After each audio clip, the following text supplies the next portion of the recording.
What's going on? Welcome back to the channel. Today we're going to talk to you about Rivian. I want to go over some expectations for this upcoming week, some key levels to watch for, and go over everything else you need to know. But first, make sure to hit that thumbs up, and with that, let's get right to it. So Rivian had a absolutely epic Friday, went up 26.6% as the market digested the most recent earnings. So not only did they beat on their top and bottom line, so they beat on their earnings per share by about 14 cents and revenue by 23.06 million, but they gave some very good future guidance, hit some good milestones for margins. So for a growth EV company, they did achieve 9% margins. So that is kind of unheard of, and it took Tesla a hell of a lot longer to achieve that. So Rivian's doing something very, very right. Analysts are finally starting to warm up to Rivian, with the exception of obviously a small handful. So you have a J with Mizuho still sticking to their sell, $11 sell. Andrew with Morgan Stanley, $12 sell. Everyone else does feel, for the most part, that's going to be kind of $20 range and above. Unfortunately, a lot of these older ratings are still kind of dragging Rivian's average down. So the average price target is $17.70, and that does represent a 0.17% downside. But still, come next week, we could be getting some of these new analysts ratings coming out, such as Bernstein, CFRA. If they give double-digit ratings, that'll really boost this quite significantly. So at the end of the day, analysts see a lot of upside, and rightfully so. So I think just Rivian is going to really compound over the next several years, and even by 2030, that's where they've built a good base. Unfortunately, by building that base, it kind of resulted in a lot of dilution, and this is one attributing factor why Resolve has been kind of lower the last year for the most part. But big things definitely are going to be coming for Rivian this upcoming week. Same thing. There is a lot of good opportunity to really move higher. Market is closed on Monday, so it is a shorter week. But on Tuesday, we have ADP. A lot of the most recent weekly data has been not the best, so the market is going to be really looking at some glimmers of hope, and market generally does want to really move higher. We kind of saw that based on Friday, a lot of institutions truly starting to get in, not just with Rivian, but across the board. So ADP is going to really kickstart that.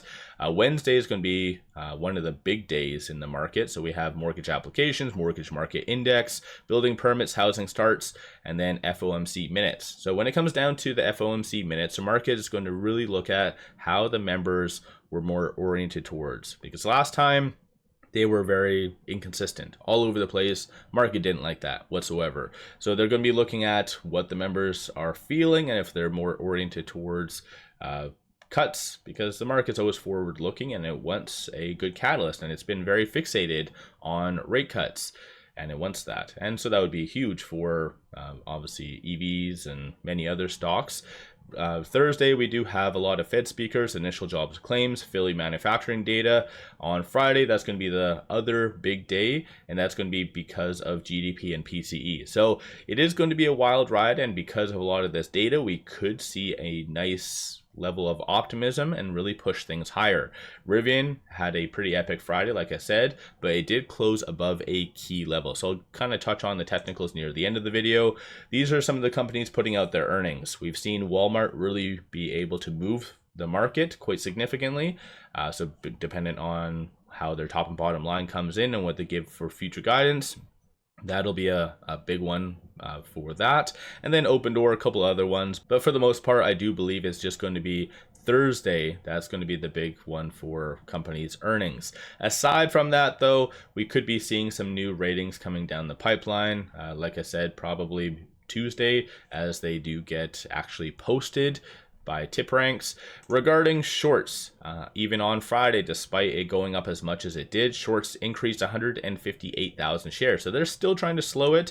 17.8% of the free floats being shorted, works it to be 146.17 million shares overall being shorted. DTC 4.1 days does really signal that shorts are very overextended, and lately shorts have been throwing a lot at Rivian. So even since January the 28th, short interest was low 17s, and then it did have a high of about 18.2. So they were really trying to slow Rivian down. Some of that could be because of kind of macro conditions or leading into as well Rivian's earnings, but shorts are still lingering. And if they kind of hit profitability kind of sooner rather than later, that'll be a natural deterrent for just shorts to F off in a kind of nice way. But nonetheless, anticipate shorts to be fairly active, and then if the minutes as well as the GDP and PCE come in line with expectations or even better, then that will definitely be a nice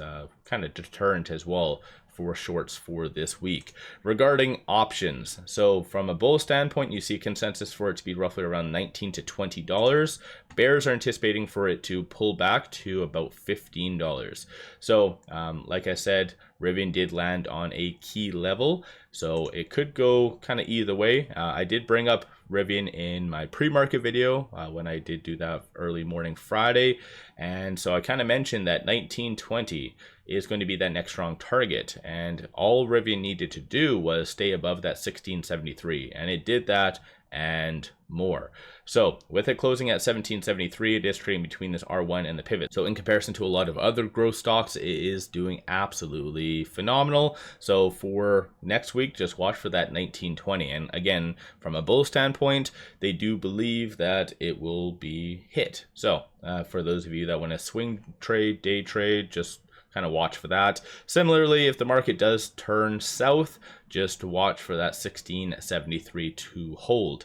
Aside from all of that fun stuff on the actual chart itself, as I mentioned, it did really have a good push, was able to not only break above that 200, 100, but it did break above the 50-day moving average. Typically, you need 2 consecutive days to really signal a trend. So this is where Tuesday and Wednesday is going to be very important for Rivian's technicals. And so most likely at the same time, this is where shorts could try to just break it below that 50-day moving average, causing a little bit more of a consolidation to possibly this 100-day moving average. But this 50-day moving average is sitting at 1757.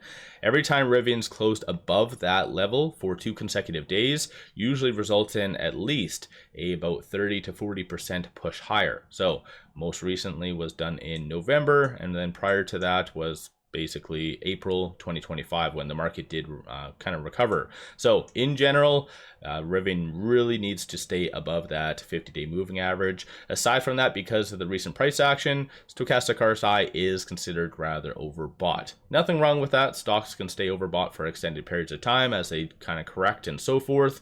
But again, just watch for that 50-day moving average.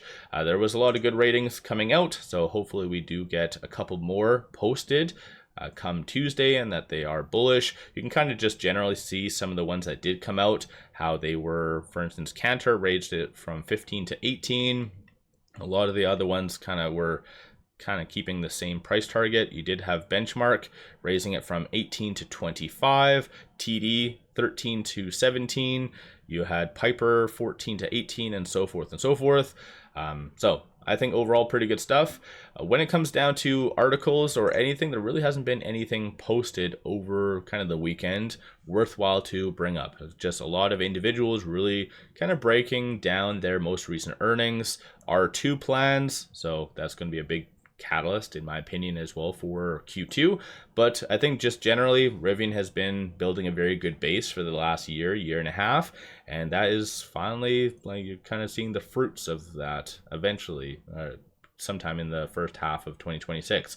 But definitely big things are going to be coming for Rivian in my opinion. So just watch for those key levels, dollar cost average. Let me know your thoughts on Rivian. One final thing, pop over to my Patreon if you're looking for some solid buy signals on stocks, options, crypto. Put out daily day trades, numerous swing trades, worthwhile to pop over there and check that out. With all that, appreciate all of you watching.